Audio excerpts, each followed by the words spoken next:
Capítulo 13. Mi queridísima alma. Estoy sentado aquí, intentando pensar por dónde empezar, en cómo explicar en pocas palabras todo lo que ha ocurrido en mi vida desde la última vez que hablamos, y ya he fallado en mi propósito. Espero que cuando recibas esta carta te encuentres sana y salva y que perdones los rodeos que doy al escribir, pero no es fácil contarte esto. Incluso mientras te escribo, noto como las ideas más simples se me escapan de la mente debido a los sentimientos de desesperación y confusión, pero tengo que contarte lo que ha pasado y lo que tengo en el corazón antes de descansar. Ten paciencia y acepta lo que voy a contarte como la verdad que es.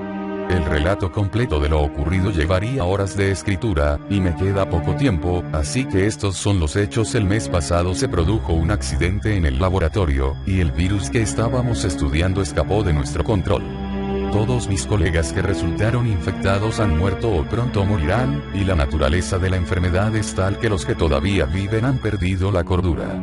El virus le roba a la víctima su humanidad, y la enfermedad la obliga a buscar y a destruir toda vida que encuentre. Puedo oírlos mientras te escribo esto, amontonados contra la puerta que he cerrado con llave, lo mismo que animales hambrientos y sin inteligencia, aullando como almas perdidas. No existen palabras suficientes ni con la necesaria profundidad para describir la vergüenza y la pena que siento al pensar que soy responsable en parte de su enfermedad. Creo que ahora ya no sienten nada, ni miedo, ni dolor, pero el hecho de que no puedan sentir el horror de lo que se han convertido no me libera de mi terrible culpa. Esta pesadilla que me rodea también es obra mía. A pesar de la culpabilidad que arde en mi corazón y que me perseguiría durante toda la vida, intentaré sobrevivir aunque solo fuera para verte otra vez. Sin embargo, todos mis esfuerzos solo han servido para retrasar lo inevitable. Estoy infectado y no existe cura alguna para lo que vendrá a continuación. La única solución es acabar con mi vida antes de que pierda lo que me diferencia de ellos: mi amor por ti. Por favor, comprende lo que hago.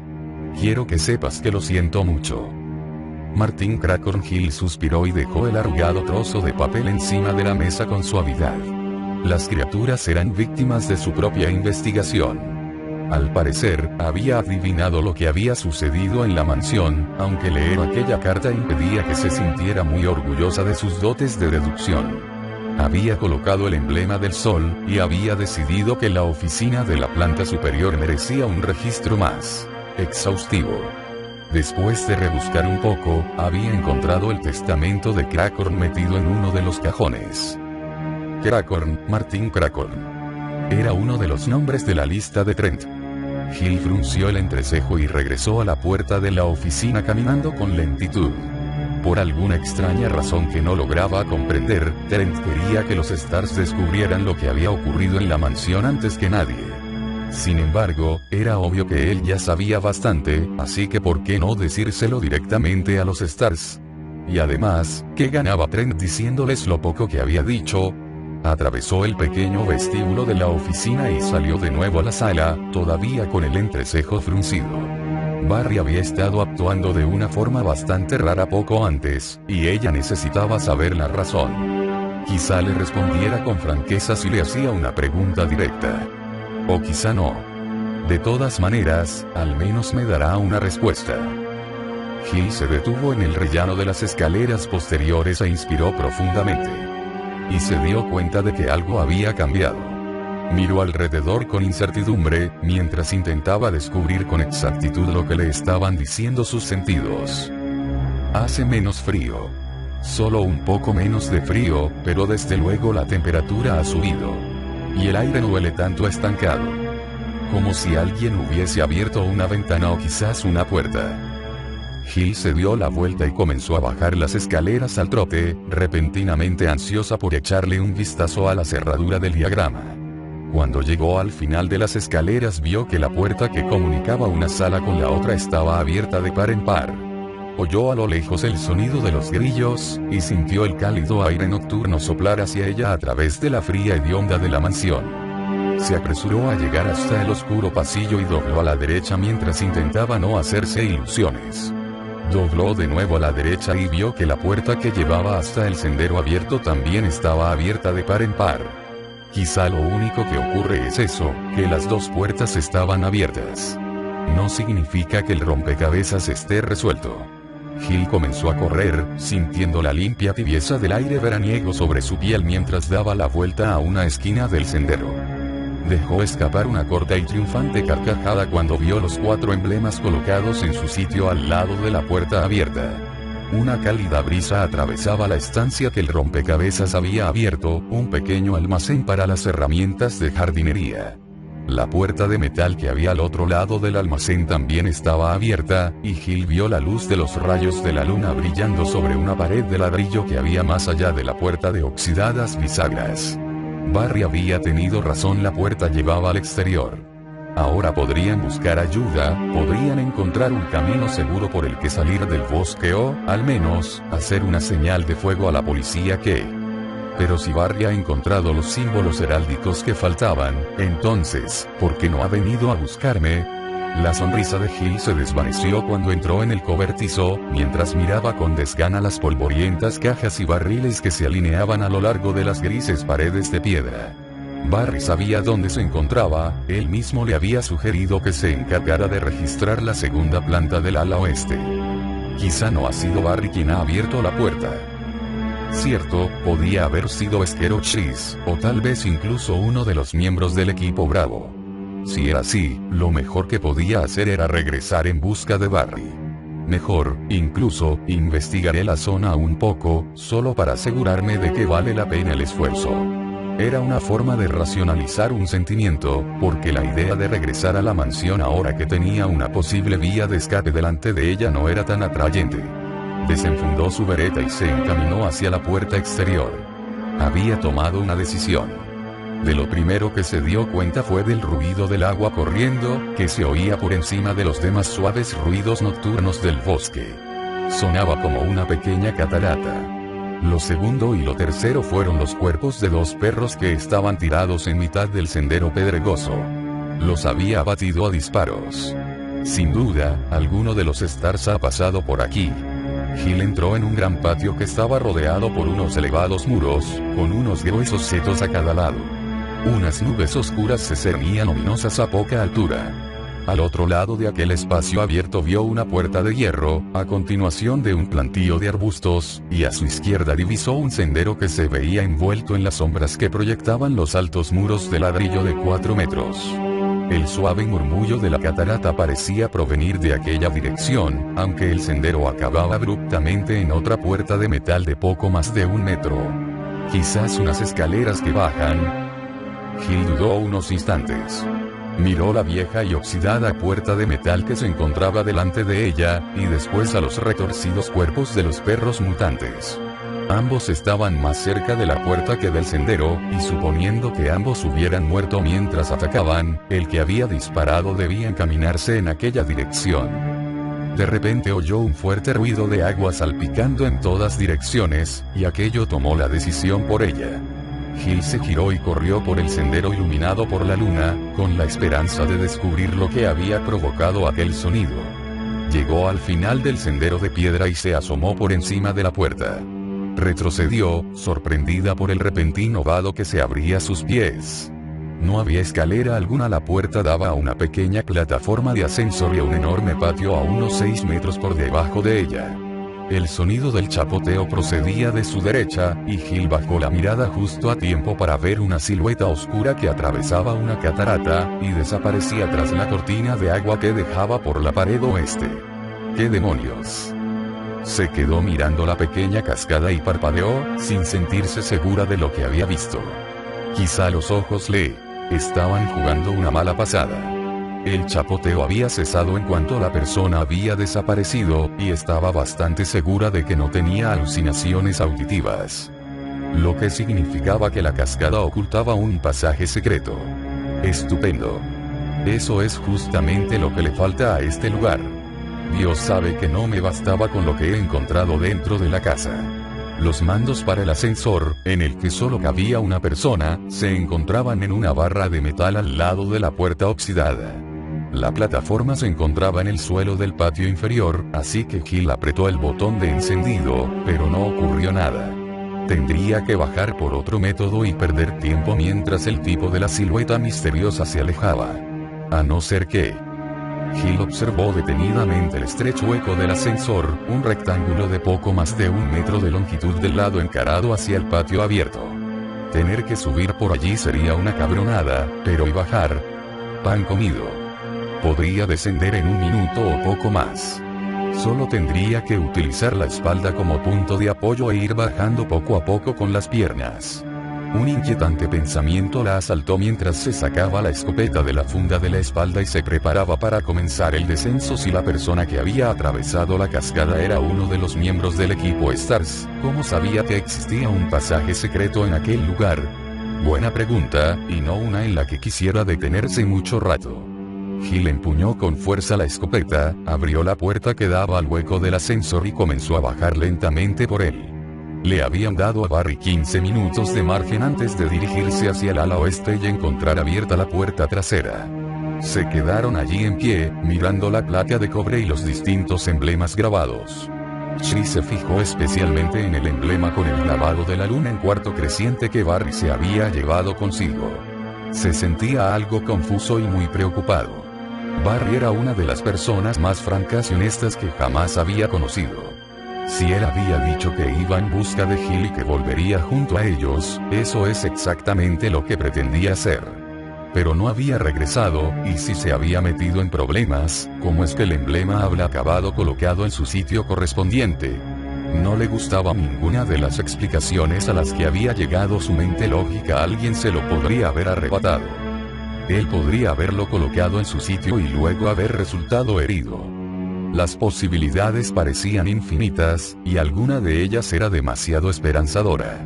Suspiró, le dio la espalda al diagrama y miró a Rebecca. Sea lo que fuere lo que le ha pasado a Barry, deberíamos seguir adelante.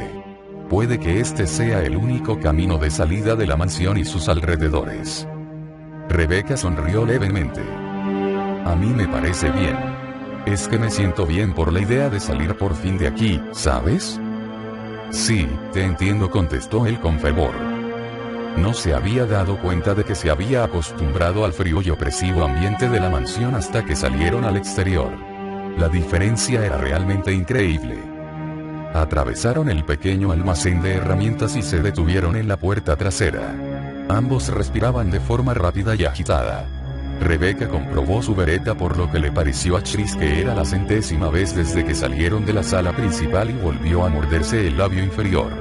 Chris se dio cuenta de lo tensa que estaba su compañera e intentó pensar en algo que la ayudara a relajarse, cualquier cosa que les sirviera si se veían obligados a entrar en una situación de combate.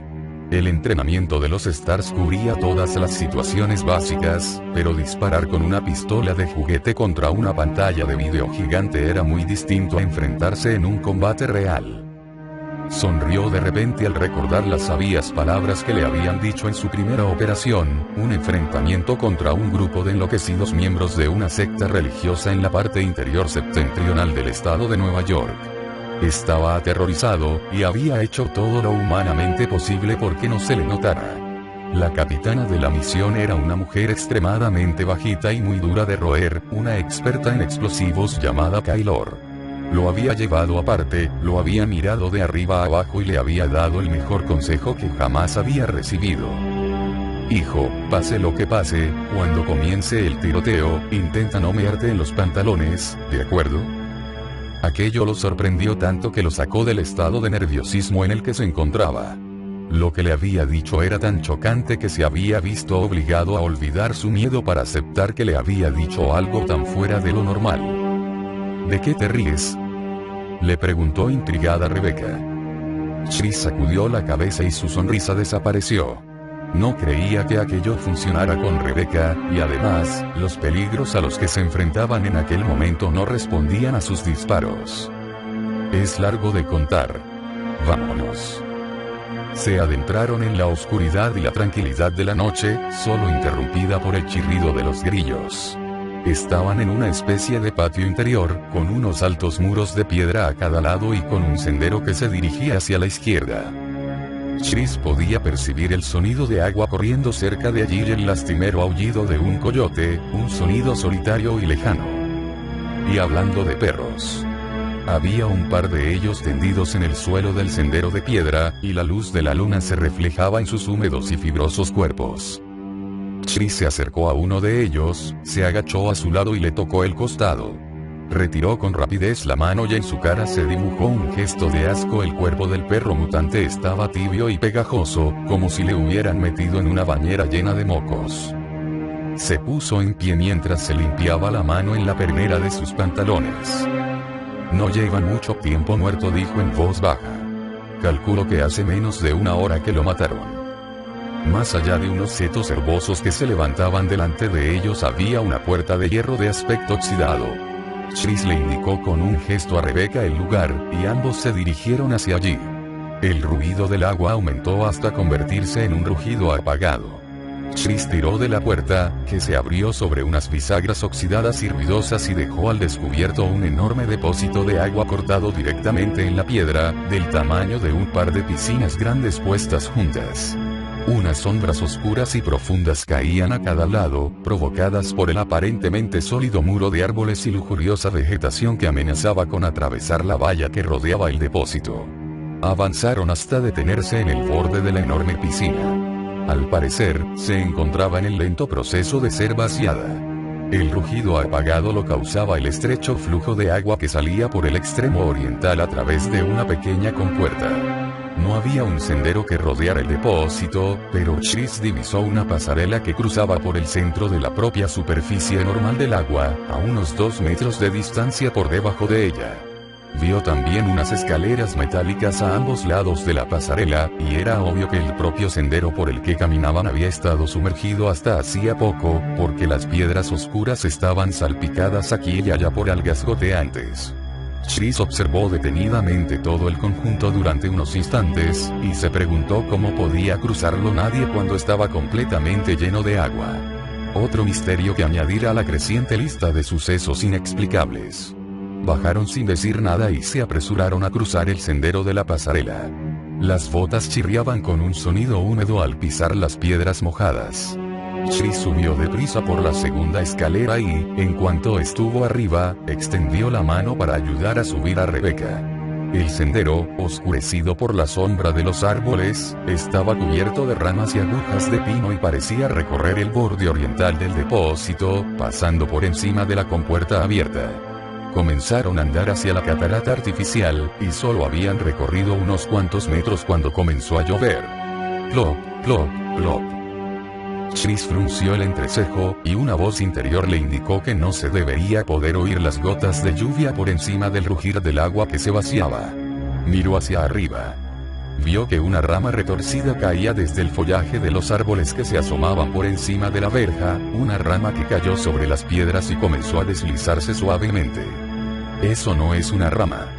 Entonces vio que había una docena. En el suelo, arrastrándose por encima de las piedras negras, retorciéndose y siseando mientras caían desde los árboles. Rebecca y Al estaban rodeados de serpientes. ¡Oh, mierda! Sorprendida, Rebecca se giró hacia Chris al oírlo maldecir, y entonces sintió que el terror atravesaba su cuerpo de la cabeza a los pies y su corazón se encogía al ver el sendero a espaldas de Chris. El suelo parecía haber cobrado vida, y unas sombras negras se retorcían hacia sus pies y caían desde arriba como una lluvia viviente. Rebecca comenzó a levantar su pistola, pero se dio cuenta de que eran demasiadas justo en el momento en que Chris la agarraba del brazo. ¡Corre!, le gritó.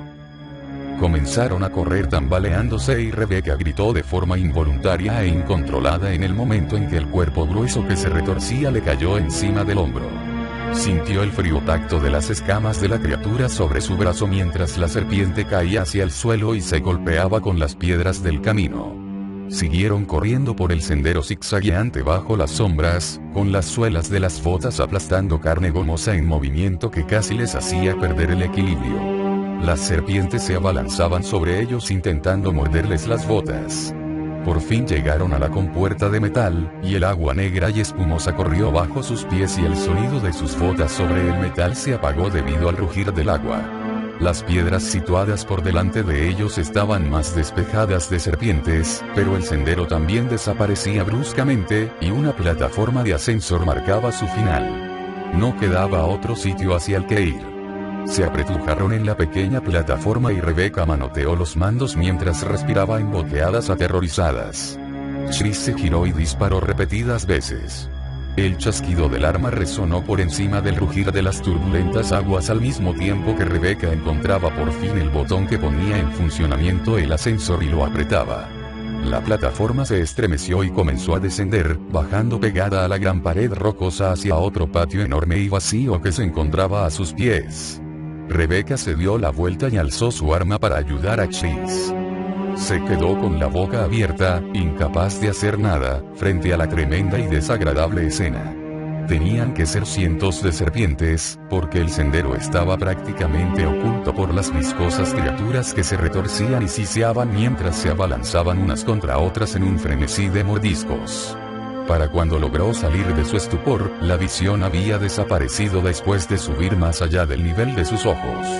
El ascensor pareció tardar una eternidad, y ambos mantuvieron la mirada enfocada hacia arriba, hacia el borde del sendero que acababan de dejar atrás mientras contenían la respiración y esperaban que empezaran a caerles una lluvia de cuerpos. Ambos saltaron de la plataforma del ascensor cuando éste se encontraba a pocos metros del suelo, y se alejaron a toda velocidad, aunque a trompicones, a lo largo de la pared rocosa. Se dejaron caer de espaldas sobre la fría piedra, jadeantes.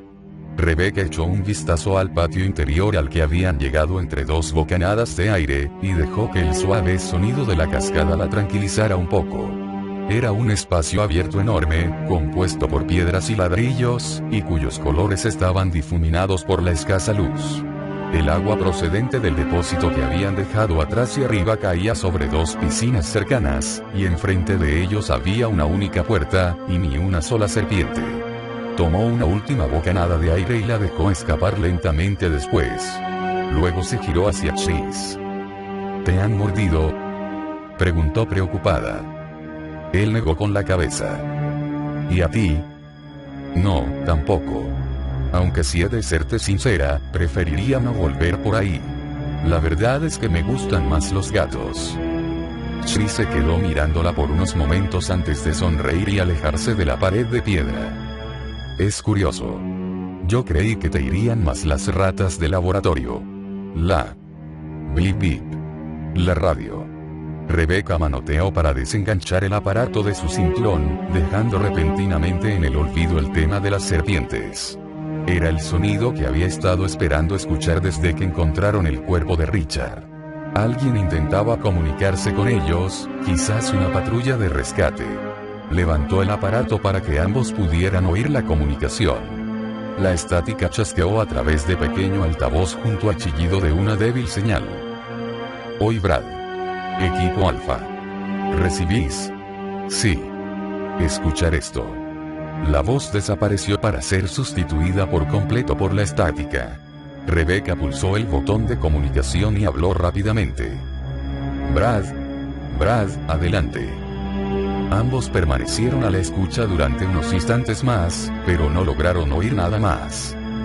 Debe de haber salido del radio de alcance de este aparato, dijo Chris. Suspiró y se internó en el patio mientras miraba hacia el cielo oscuro y nublado. Rebeca volvió a colocarse la silenciosa radio en el cinturón, pero se sentía más llena de esperanza que en ningún otro momento de la noche.